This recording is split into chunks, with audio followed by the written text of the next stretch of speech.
Продължавам с видеята за разни безсеменни сортове, но които са нови за мен. Това е сорта Подарък за поляка. Пак казвам, това е партизанското му име. Дано се вижда. Безсеменен сорт. Първи клас.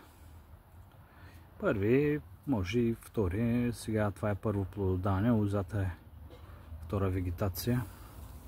Ето е колко е тънка. Може би колкото един нож.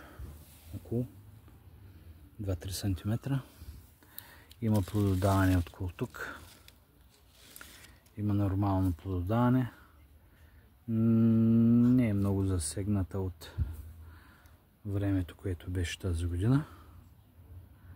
Според мен това е много добър сорт. Много сладък, сочен. Няма хрупане.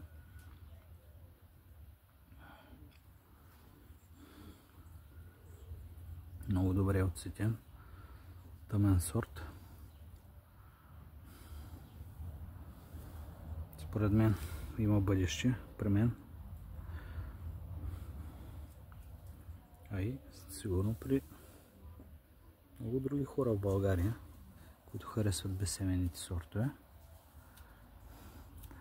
Лозата, леторасите са озрели. Никакви проблеми няма. Ето.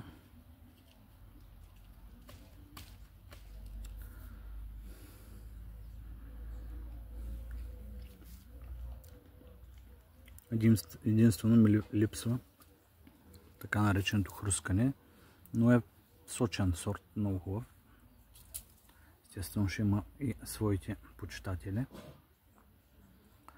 Доста сладко гроздие, което е много, много добре. И това представлява сорта Подарък за поляка. Пак казвам, това не е истинското му име. Тепърва ще разберем как се казва този сорт. Благодаря ви.